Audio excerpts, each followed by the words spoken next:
오늘 우리에게 주시는 하나님 말씀은 잠언 29장 1절로 14절의 말씀입니다. 잠언 29장 1절로 14절의 말씀을 봉독하겠습니다. 자주 책망을 받으면서도 목이 곧은 사람은 갑자기 패망을 당하고 피하지 못하리라. 의인이 많아지면 백성이 즐거워하고 악인이 권세를 잡으면 백성이 탄식하느니라. 지혜를 사모하는 자는 아비를 즐겁게 하여도 창기와 사귀는 자는 재물을 잃느니라. 왕은 정의로 나라를 견고하게 하나 뇌물을 억지로 내게 하는 자는 나라를 멸망시키느니라. 이웃에게 아첨하는 것은 그의 발 앞에 그물을 치는 것이니라. 악인이 범죄하는 것은 스스로 올무가 되게 하는 것이나 의인은 노래하고 기뻐하느니라. 의인은 가난한 자의 사정을 알아주나 악인은 알아줄 지식이 없느니라. 거만한 자는 성읍을 요란하게 하여도 슬기로운 자는 노를 그치게 하느니라. 지혜로운 자와 미련한 자가 다투면 지혜로운 자가 노하든지 웃든지 그 다툼은 그침이 없느니라. 피 흘리기를 좋아하는 자는 온전한 자를 미워하고 정직한 자의 생명을 찾느니라. 어리석은 자는 자기의 노를 다 드러내어도 지혜로운 자는 그것을 억제하느니라. 관원이 거짓말을 들으면 그의 하인들은 다 악하게 되느니라. 가난한 자와 포악한 자가 섞여 살거니와 여호와께서는 그 모두의 눈에 빛을 주시느니라. 왕이 가난한 자를 성실히 신원하면 그의 왕위가 영원히 견고하리라. 아멘. 오늘도 우리에게 주신 이 지혜의 말씀이 또 우리를 지혜롭게 하고 또 명철이 가득하게 하는 하나님의 생명의 말씀 되기를 간절히 원합니다. 자, 오늘 29장의 말씀에서 우리는 다시금 이 말씀이 우리 인생의 지혜다. 이 말씀이 주는 교훈을 따라 사는 것이 가장 복된 삶이요 가장 지혜로운 삶이라는 것을 우리가 깨닫고 말씀을 나의 삶에서 어떻게 이루어 갈 건가, 이 말씀을 어떻게 내 삶 속에서 실천할 것인가, 이것을 마음속에 묵상하면서 우리가 말씀을 생각해 보아야겠습니다. 자, 1절 말씀, 자주 책망을 받으면서도 목이 곧은 사람은 갑자기 패망을 당하고 피하지 못하리라. 자, 1절 말씀을 세번역 성경의 번역으로 보면 이렇게 번역되어 있습니다. 책망을 자주 받으면서도 고집만 부리는 사람은 갑자기 무너져서 회복하지 못한다. 자, 이 1절의 개역개정 성경에서는 목이 곧은 사람은 이렇게 번역이 되어 있지만 세번역 성경에서는 고집만 부리는 사람은 이렇게 번역이 되어 있습니다. 자주 하나님께로부터 책망을 받음에도 불구하고 고집만 부리면서 목이 뻣뻣한 사람들, 그래서 결코 하나님께서 경계하며 경고하듯 말씀하셨음에도 불구하고 그 말씀 듣지 않는 사람들, 그저 자기만 옳다고 주장하고 자기 생각대로 자기 고집대로만 살아가는 사람들, 말씀이 우리에게 지혜로운 가르침을 주심에도 불구하고 그 말씀을 외면하고 자기 생각이 옳다고 자기 뜻대로 하는 사람들, 그러한 사람들은 갑자기 패망을 당하게 될 거다. 그리고 피하지도 못할 거다. 이렇게 말씀하고 있습니다. 그래서 우리는 이 말씀을 읽으면서 하나님께서 내 마음속에 어떤 교훈을 주실 때, 또 말씀을 또 묵상하고 또 말씀을 마음 가운데 생각하면서 깨달음이 있을 때, 그 깨달음은 하나님이 내게 말씀하시는 주님의 음성이라 여길 줄 알아야 합니다. 하나님께서 내게 말씀하시는 것은 말씀 속에서, 이 성경에 기록된 말씀 속에서 내 마음 가운데 무언가 느끼게 하고, 이것은 나에게 하시는 말씀이구나, 이런 깨달음이 있을 때 이것은 주님의 음성이 되는 겁니다. 그럼에도 불구하고 우리는 연약하기 때문에 계속 고집을 부립니다. 하나님이 나에게 원하시는 바가 이것이겠구나 하고 알면서도 자꾸 고집을 부리고 목을 뻣뻣하게 세우고 하나님의 말씀을 외면할 때가 많습니다. 그래서 하나님은 이 1절의 말씀을 통해서 그런 사람들은 갑자기 무너져서 회복하지 못한다 라고 말씀하고 있는 것입니다. 오늘 1절의 말씀을 겸손한 마음으로 듣고 하나님 앞에서 고집 부리지 말고 하나님의 말씀으로 우리를 가르치시고 교훈하시면 그 말씀을 통해서 교훈을 받고 더러는 책망을 받고 말씀 앞에서 나 자신을 계속해서 바꾸어 나아갈 줄 아는 지혜로운 인생이 되어져야겠습니다. 자, 2절 말씀을 보시면 의인이 많아지면 백성이 즐거워하고 악인이 권세를 잡으면 백성이 탄식하느니라. 자, 이 1절의 말씀을 쉬운 성경의 번역으로 보면 이 2절의 말씀을 이렇게 번역해 놨습니다. 의인이 권력을 잡으면 백성이 기뻐하나 악인이 권력을 휘두르면 백성이 신음한다. 자, 의로운 사람이 권력을 잡고서 나라를 다스리면 의롭게 잘 나라를 다스림으로 백성들이 기뻐합니다. 하지만 악한 자가 권력을 잡게 되면 자기 마음대로 그 권력을 가지고 백성들을 휘어잡으면서 온갖 압제를 할 것이기 때문에 백성들이 신음한다고 말씀하는 것입니다. 그래서 한 사람의 통치자가 얼마나 중요한지, 그래서 그 통치자 한 사람으로 말미암아 백성이 즐겁게 평안하게 살 수도 있고 또 백성이 탄식하며 큰 신음 속에 빠질 수도 있다는 것입니다. 자, 그래서 우리는 이 2절 말씀을 읽으면서 다시 한번 통치자의 중요함을 우리가 알아야 합니다. 그래서 통치자들이 바르게 나라를 다스릴 수 있도록 우리 국민들이 해야 할 것이 무엇인지를 우리가 늘 생각할 줄 알아야 합니다. 여러 차례 말씀을 드렸습니다만 이제 이 민주공화국을 살고 있는 우리 시대에 있어서 국민들은 선거라고 하는, 투표라고 하는 행위를 통해서 정치적 행위에 우리가 참여하게 되는 것입니다. 그래서 모든 권력자들을 우리 손으로 투표를 통해서 그들을 선출할 때 우리는 매우 냉정하게 아주 냉혹하리만큼 분별력을 가지고 권력자들을 우리가 선택을 해야 된다는 것입니다. 언제나 우리 마음속에 생각해야 할 것은 최선을 찾는 게 아닙니다. 차악을 고르는 겁니다. 정치하는 사람들의 속성은 그저 권력에 눈이 멀어 있어서 권력을 잡는 것이 목적이지 국민들을 더 위하는 마음이 그들의 궁극적인 목적이라고 보기가 어렵습니다. 정치하는 이들은 모두가 대부분 다 권력에 대한 그런 그 권력욕이 가득하기 때문에 권력에 대한 투쟁을 할 뿐이지 국민들을 위해서 그들이 앞을 다투어서 정책을 경쟁하면서 바른 정책을 온 국민이 더더군다나 힘이 없고 연약한 사회적 약자들을 위한 정책을 펴서 온 나라가 상생할 수 있도록 만드는 것이 아닙니다. 자기 권력을 어떻게 하면 더 계속해서 유지할 수 있을까? 이것이 권력자들이 가지고 있는 속성들입니다. 그래서 우리는 아주 최악의 인간을 뽑지 않도록 그 다음에 가급적 차차악을 뽑기 위해서 국민들은 더 눈을 부릅뜨고 정치가들의 그 행태들을 바라봐야만 하는 것입니다. 왜냐하면 지혜롭고 국민들을 그래도 위할 줄 아는 그런 차차악을 우리가 뽑아놔야 그래도 국민들의 삶이 그나마 편안할 수 있기 때문에 그렇습니다. 그래서 언제나 잠언이 말씀하고 있는 오늘 본문 안에서도 여러 차례 이제 그런 말씀들이 나옵니다만 그래서 우리는 더 분별력 있게 모든 정치하는 자들에 대한 그런 바른 투표로 저들을 심판할 줄 아는 그런 지혜가 국민에게 있어야 합니다. 3절 말씀, 지혜를 사모하는 자는 아비를 즐겁게 하여도 창귀와 사귀는 자는 재물을 잃느니라. 지혜를 사모하는 자, 지혜를 구하여서 언제나 그 모든 삶을 지혜롭게 살아가려고 애쓰는 자녀들은 그 부모에게 큰 즐거움이 되고 영광이 된다는 겁니다. 그러나 그와 반해서 가지고 있는 것까지도 다 방탕하게 살아가는 사람들, 그러한 자녀들은 결국은 모든 재물을 잃게 되고 부모에게는 근심이 된다고 말씀합니다. 그래서 이러한 3절의 말씀으로 인해서 유대인들은 어려서부터 자녀들을 말씀으로 가르치고 율법을 가르치고 그들에게 도덕과 윤리를 가르치고 삶의 지혜를 가르치는 일을 가장 중요한 일로 여겼던 것입니다. 오늘 이 3절을 읽으면서 지혜를 사모하는 자가 그 아비를 즐겁게 한다. 이것은 결국 늘 우리들의 인생의 삶이 지혜를 구하고 명철을 구하는 것, 그러면 우리의 참 부모이신 하나님이 기뻐하시고 즐거워하신다는 말씀으로 또 읽어야 합니다.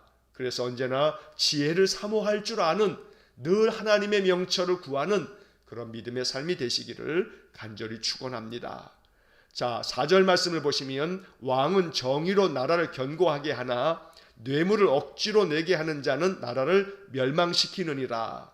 자, 여기서 다시 한번 통치자들의 이야기를 말씀하고 있습니다. 왕이 나라를 정의롭게 잘 다스려야 그 나라가 견고하다라고 말하고 있는 겁니다. 오히려 뇌물을 좋아하면서 그 권력을 이용해서 자기의 어떤 축제를 하는 그러한 권력자가 있다면 그러면 그 나라는 멸망하게 된다라고 말하고 있습니다. 우리는 지나간 역사를 통해서 여러 대통령들이 자기들이 가지고 있는 권력으로 자기들의 부만을 축적하면서 그 권력에 참으로 온 국민들이 많은 고통을 겪었던 그런 시절을 보낸 바가 있습니다. 그래서 더더욱 이 4절의 말씀은 우리에게는 큰 기도의 제목이기도 합니다.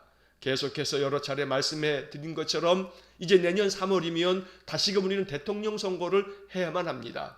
벌써부터 여당이든 야당이든 내년도의 대통령 선거에 대한 후보자들을 세우는 여러 문제로 말미암아 시끌시끌합니다. 저들은 어떻게든지 간에 정권을 잡는 것이 목적입니다. 그렇기 때문에 국민들이 더욱더 분별력을 가지고 이 정치하는 이들의 행태들을 지금부터 계속해서 낱낱이 보고 있어야 된다는 겁니다. 나라를 정의롭게 세워가는 것, 그래서 힘없고 연약한 자들도 보호를 받을 수 있는 그런 나라를 만들어 갈 수 있도록 언제나 우리가 깨어 있어서 또 나라를 위해서 기도하고 뭐든 정치하는 자들에 대한 분명한 그런 우리 국민의 태도를 내보일 줄 알아야겠습니다. 자, 5절 말씀, 이웃에게 아첨하는 것은 그의 발 앞에 그물을 치는 것이니라. 언제나 그저 겉으로 드러나는 모습에서는 굉장히 잘 모든 것들을 선한 마음으로 대하는 것 같은데 그 속은 그렇지 않아서 그저 겉으로는 모든 것에 있어서 내 모든 속에 있는 것들 다 내어주는 것처럼 하지만 속에는 악한 마음을 가지고 있는 자들이 세상에 얼마나 많은지 모릅니다. 이 5절 말씀에서 이웃에게 아첨하는 그런 사람들, 결국 이러한 사람들은 그 아첨하는 것으로서 자기의 이익을 추구하고 그렇게 자기 자신을 위해서 여러 이 아첨하는 행동을 하게 되지만 그러나 그것은 그물을 치는 것과 같다라고 말씀하고 있습니다. 아첨에 넘어가지 말아야 합니다. 이웃이 우리에게 가까이 있는 사람들이 우리에게 잘 대해주는 선한 마음 필요한 것인데 그 속에서 그 사람들 주변 사람들의 그 모든 모습들 속에 진심 어린 마음이 아니라고 한다면 그것은 나에게 함정이 될 수가 있습니다. 그래서 언제나 우리들의 마음 속에 지혜롭게 사람을 분별할 줄 아는 그런 분별력을 달라고 기도할 줄 알아야겠습니다. 왜냐하면 이 악한 세상 속에서 우리 주변에는 너무나 많이 속이는 자들이 가득하기 때문에 그 모든 생활 속에서 내 안에 하나님 주시는 그런 분별력이 있을 때, 하나님이 주시는 통찰력이 있을 때 우리는 우리의 삶을 잘 보존하며 살아갈 수 있는 것입니다. 6절의 말씀, 악인이 범죄하는 것은 스스로 올무가 되게 하는 것이나 의인은 노래하고 기뻐하느니라. 악한 자들이 범죄를 저지르는 것은 그것은 자기 자신에게 올무가 된다. 그러므로 지혜로운 사람은 언제나 하나님의 말씀대로 선을 행하는 삶을 통해서 그 삶이 노래하고 기뻐할 만큼의 복된 삶이요 형통한 삶을 살아가는 것이라고 말씀합니다.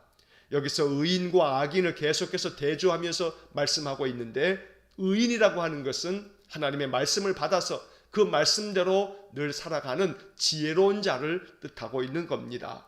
언제나 자기 자신의 삶 속에 올무를 함정을 스스로 파지 아니하고 늘 하나님의 말씀대로 준행함으로 하나님 기뻐하시는 삶, 또 우리에게는 평강과 형통이 있는 삶이 되어지기를 간절히 축원합니다. 자, 7절 말씀을 보시면 의인은 가난한 자의 사정을 알아주나 악인은 알아줄 지식이 없느니라. 가난한 사람들의 사정을 알아주는 것, 이것이 의로운 사람이고 이것이 바로 지혜로운 사람이라고 말씀합니다.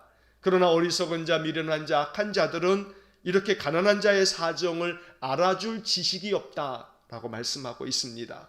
쉬운 성경의 번역으로 7절을 보면 의인은 가난한 사람의 인격을 존중하나 악인은 인정사정이 없다 이렇게 말씀합니다. 여러분, 이 쉬운 성경의 번역이 참 의미심장합니다. 의인은 가난한 사람의 인격을 존중한다. 그러나 악인은 인정사정이 없다. 여러분, 이 말씀을 읽으면서 저는 이런 생각을 합니다. 오늘 우리나라의 이 모든 형편을 바라보면서 정말 가난한 자의 인격을 존중해 주는 것, 사회적인 약자들을 존중하며 그들의 사정을 알아주는 것, 그래서 그 사정을 잘 살펴서 사회적 약자들이 보호를 받을 수 있는 것, 이것이 바로 의인이 다스리는 나라가 될 것입니다. 국회의원들이 정치를 하면서 정책을 만들고 법을 만들 때마다 가난한 자의 사정을 알아주고 연약한 자들의 인격을 존중해주고 그들을 위한 법을 만드는 일에 혈안이 되어 있다면 이 나라는 참으로 견고하게 설 것입니다. 그러나 가진 자들을 위한 법을 만들 때에는 앞을 다투면서 내가 이 법을 만들었다고 공치사를 하면서 힘없고 연약한 자들을 위한 정책을 만들 때에는, 그러한 법을 만들 때에는 매우 등한히하고 소홀히 하고 있는 그러한 국회의원들, 우리는 이 또한 심판해야 합니다. 그래서 정말로 힘없고 연약한 자들의 인격을 존중하고 그들의 사정을 알아주고 그래서 그들을 보호할 수 있는 그런 모든 법과 정책들을 만들어 나가는 일에 힘을 쓰는 사람들, 이런 사람들을 잘 찾아내서 그런 사람들에게 투표해야지 그저 말만 앞세우고 그저 정치하면서 자기 그냥 공치사만 하고 그렇게 힘 있는 자들에게만 두둔하는 그러한 자들에 대해서는 아주 냉혹하리만큼 심판해서 그들을 이 정치 세계에서 쫓아내버려야 합니다. 그래서 우리 국민들이 더욱더 지혜로워야 합니다. 국민이 지혜로워야 정치하는 이들 권력자들이 국민을 두려워합니다. 국민을 두려워하지 않는 그런 정치가들은 참으로 이 땅에서 암적인 존재에 불과합니다. 그래서 오늘 우리들은 이 잠언이 말씀하는 이 말씀들 속에 권력자들, 통치자들에 대한 이 지혜로운 잠언들이 여러 구절이 나오는 까닭은 우리 국민들이 더욱더 지혜롭고 분별력이 있어서 정치하는 이들에 대해서 아주 냉혹한 심판을 통해서 그들이 감히 자기들의 어떤 그런 정치적 권력을 그렇게 마음껏 휘두르지 못하도록 우리가 막아야 된다는 것입니다. 자, 8절의 말씀을 보면 거만한 자는 성읍을 요란하게 하여도 슬기로운 자는 노를 그치게 하느니라. 자, 거만한 자, 아주 교만한 자들은 성읍을 요란하게 한다. 그가 사는 곳을 항상 소란스럽게 만들고 갈등을 부추기고 그렇게 악을 행하게 되는 겁니다. 그러나 지혜로운 자들은 노를 그치게 한다. 모든 갈등조차도 잘 회복시켜서 화해하게 만들고 화목하게 만들어서 모든 분노하는 마음을 그치게 만드는 것, 이게 지혜로운 사람이라고 말씀하고 있습니다. 언제나 트러블 메이커가 아니라 피스메이커, 늘 그 사람이 있으면 화목해지고 그 사람이 있으면 모든 갈등이 조정되고 서로의 마음이 서로 온전하게 회복되어지는 것, 이것이 슬기로운 자, 지혜로운 자의 역할이라고 말하고 있는 겁니다.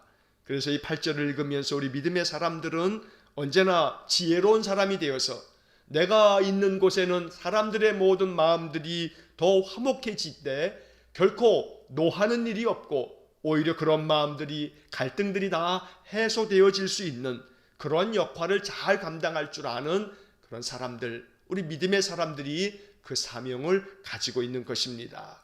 자, 9절 말씀을 보시면 지혜로운 자와 미련한 자가 다투면 지혜로운 자가 노하든지 웃든지 그 다툼은 그침이 없느니라. 여러분, 이 9절의 말씀은 번역의 차이에 따라서 참 의미와 뉘앙스가 굉장히 다른 그런 구절입니다. 자, 이 9절 말씀을 새 번역으로 보면 이렇게 번역이 되어 있습니다. 지혜로운 사람이 어리석은 사람을 걸어서 소송하면 어리석은 사람이 폭언과 야유로 맞섬으로 지혜로운 사람은 안심할 수 없다. 자, 우리가 가지고 있는 개역개정 성경하고는 참 많이 다르게 번역이 되어져 있습니다. 의미는 같은데 이렇게 번역되어져 있는 것을 읽으면 우리의 마음속에 새로운 깨달음을 얻게 됩니다. 자, 새 번역의 번역을 다시 한번 풀이하면 지혜로운 사람이 어리석은 사람을 상대로 해서 소송을 걸어서 재판을 하다 보면 이 어리석은 사람들은 분별이 없기 때문에 자기가 옳지 않음에도 불구하고 폭언을 하고 야유를 하면서 맞서기 때문에 지혜로운 사람이 안심할 수 없다. 그래서 이 어리석은 사람하고는 소송하지 말아라.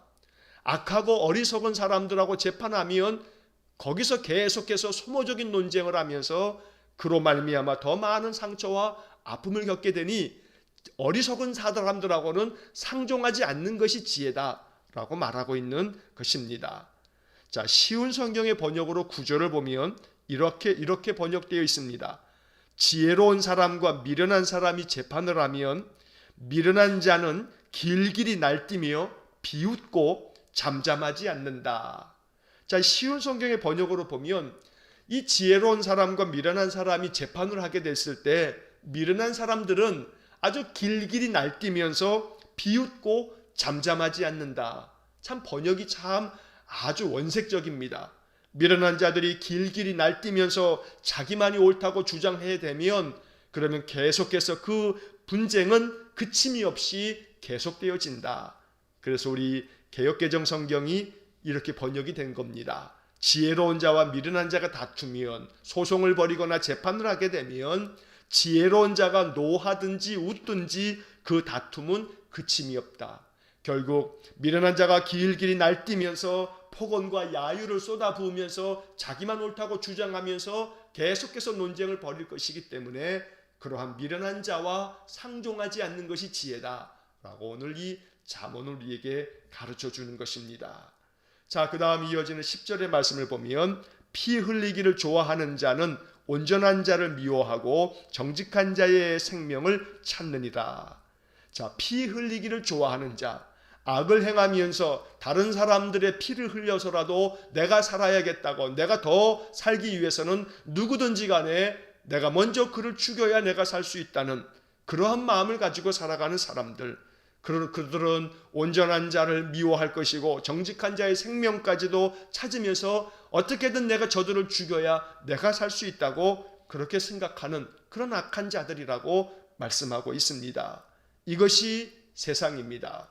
이 세상은 오직 약육강식, 오직 약한 자들이 강한 자들에 의해서 짓밟히는 세상이 이 악한 세상입니다. 하나님께서 이 악한 세상 가운데서 살아가는 우리 성도들을 향해서 주님은 이렇게 말씀하십니다. 내가 너희들을 보내는 것이 마치 양을 이리 가운데 보내는 것과 같다. 그러니 비둘기같이 순결하고 뱀같이 지혜로우라고 말씀하고 있습니다. 이 피 흘리기를 좋아하는 자들이 가득한 세상 속에서 성도들이 믿음을 지키면서 살아가려면 주님 말씀하신 것처럼 뱀같이 지혜로우라고 하는 말씀을 마음 깊이 들어야 합니다.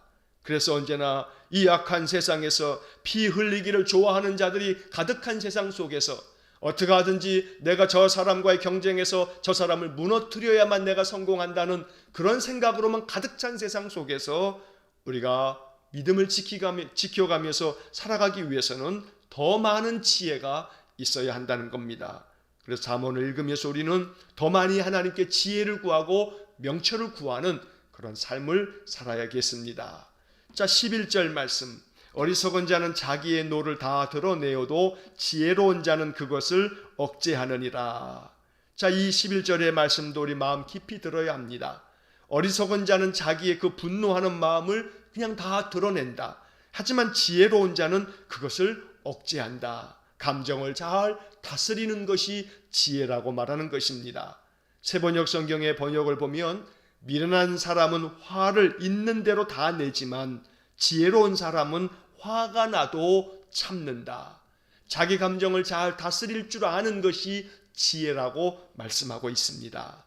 자, 이어지는 12절 말씀. 관원이 거짓을 들으면 그의 하인들은 다 악하게 되느니라. 자, 여기서 다시금 통치자들의 모습을 알려줍니다. 관원이라고 되어 있는데 이 관원은 통치자들을 말합니다. 그래서 새번역 성경은 이렇게 번역했습니다. 통치자가 거짓말에 귀를 기울이면 그 신하들이 모두 악해진다. 통치자의 분별력을 말하고 있는 겁니다. 통치자가 자꾸 주변에 있는 아첨꾼들, 그저 자기의 마음을 기분 좋게만 만들어주면서 이야기하는 그런 신하들의 그 거짓된 말을 자꾸 듣다 보면 결국 그 신하들은 점점 더 악해지게 되고 그래서 그 모든 통치 행위가 그릇되게 되어 국민들은 더 신음하게 된다는 이야기입니다. 오늘 우리는 이 12절의 말씀을 이미 이전 정권을 통해서 경험한 바가 있습니다. 박근혜 전 대통령은 그 청와대 안에 있는 그 간신배와 같은 주변에 그 거짓말만 해대는 신하들의 이야기를 들으면서 그 주변에 참으로 최순실이라고 하는 그 악한 여자의 이야기만을 들으면서 이 나라를 참으로 그릇되게 다스려 갔기 때문에 탄핵을 받고 영어의 몸이 되어져 있는 것입니다. 그러나 그리고 그렇게 해서 국민들이 촛불을 들고서 바꿔놓은 이 정권, 이 문재인 정권은 정말 온전한가? 뭐 공정하게 하고 정의롭게 하고 뭐 어쩌고 저쩌고 많이 떠들어댔지만, 그러나 그것이 흔히 하는 말로 내로남불이라고 비난을 받으면서 지금 이렇게 국정을 수행한 지 4년밖에 안 됐지만 이제 1년 남은 이 기간에도 이렇게 국민들로부터 지탄을 받고 있는 그런 모습을 보게 됩니다. 여러분, 우리는 분명히 알아야 합니다. 이제 내년 3월에 대통령 선거를 해서 정권이 또 어떻게 변화가 생겨졌을 때 새로운 정권은 뭐 다를 것 같습니까? 절대 그렇지 않습니다.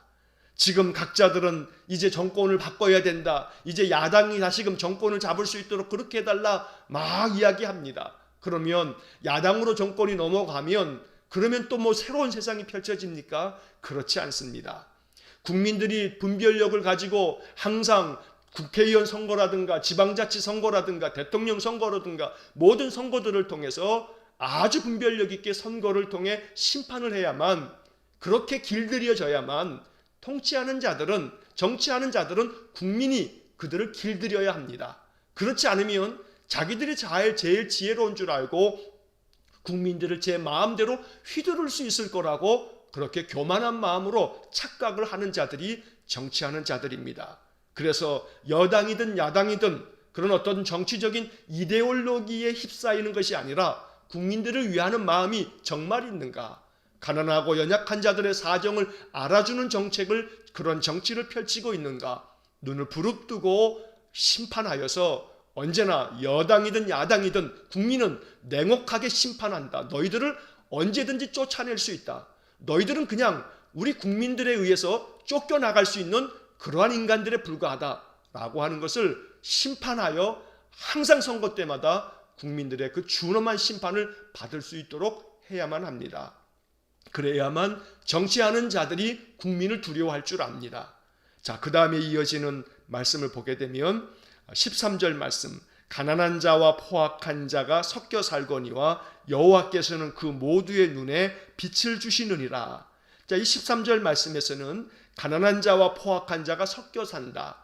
하나님께서 이 세상에 참으로 선하게 사는 사람들, 의롭게 사는 사람도 있지만 악하게 사는 사람들도 있습니다.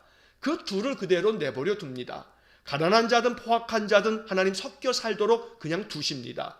그러면서 이들 모두에게 빛을 주신다. 자, 이 13절의 말씀을 새 번역은 이렇게 번역해 놨습니다.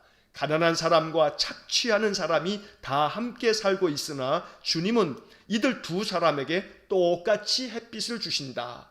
지금은 그렇습니다. 하나님께서는 지금 당장에 착취하는 자, 악한 자들을 심판하지 않습니다. 예수님께서 비유로 말씀하신 것처럼 가라지를 뽑다가 알곡도 혹 뽑을지 모르니 지금은 두어라. 나중에 심판 때에, 마지막 추수할 때에 알곡과 가라지를 나눌 것이라고 말씀하고 계시는 겁니다.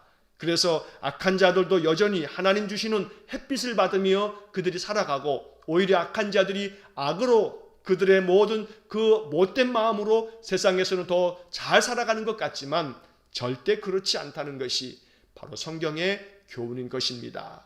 자, 이어지는 14절 말씀에서 왕이 가난한 자를 성실히 신원하면 그의 왕위가 영원히 견고하리라. 자, 이 말씀도 다시금 통치자에 대한 말씀입니다. 오늘 우리는 1절로 14절의 말씀에서 통치자에 대한 교훈이 많이 나오는 것을 보게 됩니다. 왕이 가난한 자를 성실히 신원하면, 여기 신원이라고 하는 말은 가슴에 맺힌 원한을 풀어주는 것을 말합니다. 대통령이 또 정치하는 모든 정치가들이 가난한 자, 연약한 자, 사회적인 약자들을 위해서 성실하게 그들의 원한을 풀어준다면, 그들을 위한 정치를 편다면 그 나라는, 그 정권은 아마 더 많은 국민들로부터 칭송을 받으면서 견고해질 것입니다. 그러므로 다시금 이 잠언 29장 1절로 14절의 말씀을 읽어가면서 우리는 마음속에 이 나라 정치를 위해서 기도해야겠습니다. 국민들이 더 분별력 있게 정치하는 자들에 대한 그런 심판을 할 수 있도록 우리가 더욱더 깨어 있어야겠다. 국민이 지혜로워야 이 나라가 더욱더 견고하게 된다는 사실을 우리가 잊지 말고, 또 오늘 말씀해 주는 여러 교훈들 중에 단 한 말씀이라도 마음 깊이 간직하여 하루의 삶이 언제나 지혜로운 삶이 될 수 있기를 주의 이름으로 간절히 축원합니다. 기도하겠습니다. 자비로우신 아버지 하나님, 잠언의 말씀을 통해서 항상 우리를 지혜롭게 깨닫게 하시는 하나님께 감사를 드립니다. 늘 말씀을 마음 깊이 묵상하면서 이 말씀을 통해서 내가 어찌 더 지혜로운 삶을 살아갈 수 있을지 생각하게 하시고, 성령께서 깨닫는 마음을 주셔서 날마다 말씀으로 인해서 우리의 삶이 더욱더 하나님의 은혜를 풍성하게 누리는 복된 삶, 지혜로운 삶이 되게 해 주옵소서. 예수님 이름으로 기도하옵나이다. 아멘. 우리 구주 예수 그리스도의 은혜와 하나님 아버지의 극진하신 사랑과 성령의 교통하심이 잠언의 말씀을 통해 우리의 인생의 삶이 더 지혜로워지고, 명철을 통해 하나님께서 우리에게 허락하신 은혜의 복을 더 풍성히 누리기를 소원하는 머리 숙인 귀한 성도들 위에와 저들 가정과 온 가족들 위에, 우리 성도들의 모든 산업 위에 이제로부터 영원토록 함께 하시길 간절히 축원하옵나이다. 아멘.